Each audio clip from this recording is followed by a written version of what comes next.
لیے ہر دعا تیرے لیے ہر صدا جاری رہے گی صدا. بعض دفعہ سوال ہوتا ہے کہ جی کیا فائدہ ہے جھولے اور تابوت کا؟ بالکل فائدہ ہے.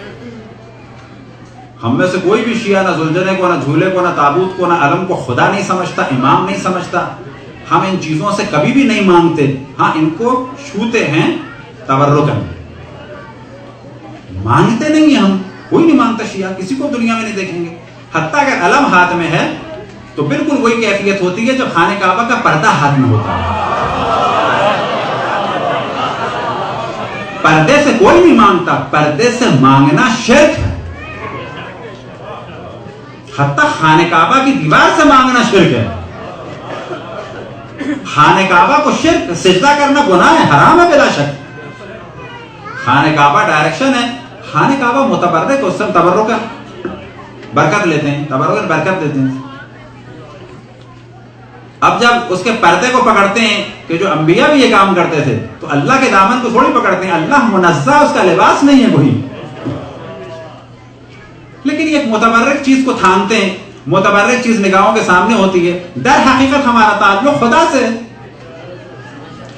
لیکن یہ جھولا وغیرہ در حقیقت توجہ دلاتے ہیں کس کی جانب؟ امام حسین کے فرزند کی جانب.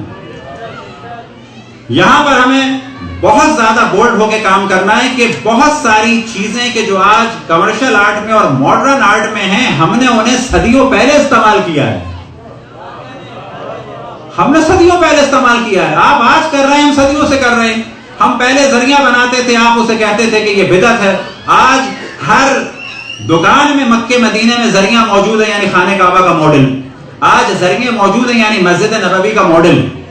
وہ پلاسٹک کا بھی ہے، وہ سلور کا بھی ہے، وہ اور مختلف میٹلز کا بھی ہے. ہم مشرک تھے نہ، اب آپ مشرک ہو گئے.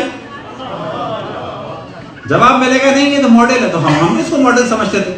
ہم نے کبھی بھی کسی ذریعے کو نہ اللہ سمجھا، نہ رسول سمجھا، نہ حتیٰ مولا علی سمجھا. ہم نے کس ذریعے کو سمجھا؟ امام حسین. ہم نے تو کہا ذریعے شبیہ ذریعہ امام حسین.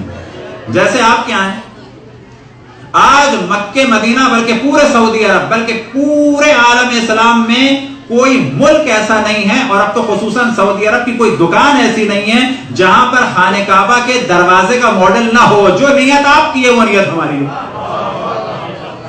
ہم مشرک تو آپ مشرک، آپ موحد تو ہم موحد.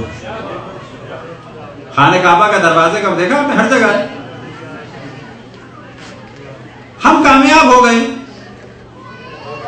سیدھی سیدھی بات ہے. آج آپ وہی کر رہے ہیں جو ہم کر رہے تھے. اب اس کی جو ایک ماڈرن مثال دی جا سکتی ہے، فلسطین میں شیخ احمد یاسین کو کہ جو نابینا تھے، اور نہ معذرت نابینا نہیں تھے، مفلوج تھے، انہیں مارا گیا. تو آج اگر آپ گوگل میں بھی سرچ کریں شیخ احمد یاسین کا فیونرل کے نام سے، تو جب بھی ان کی برسی ہوتی ہے تو ویل چیئر اٹھاتے ہیں. یہ ویل چیئر اللہ ہے، رسول ہے، امام ہے، کون ہے؟ کہا جائے گا نہیں. اصل میں ویل چیئر کسی نبی نے اٹھائی؟ ویل چیئر حضرت ابوبکر یا حضرت عمر یا حضرت عثمان یا کسی خلیفہ نے اٹھائی؟ آج یہ سوال کیا جاتا ہے کیا اصحاب کے دور میں یہ تھا؟ تو ہم کہیں گے ویل چیئر کیا رسول اللہ نے اٹھائی کسی کی؟ کیا قرآن میں ویل چیئر کا ذکر ہے؟ کیا حضرت ابوبکر یا حضرت عمر یا حضرت عثمان یا سیرت شیخین یا سیرت صحابہ میں کہیں ایک جگہ بھی ویل چیئر ہے؟ کہا جاتا ہے نہیں. یہ علامت ہے ویل چیئر کے ذریعے سے ہم بتاتے ہیں کہ شیخ احمد یاسین جو معذور تھے ان پر ظلم ہوا. اگر یہ لاجک ہے تو ہماری بھی جھولے کی علم تابوت کی یہی لاجک ہے.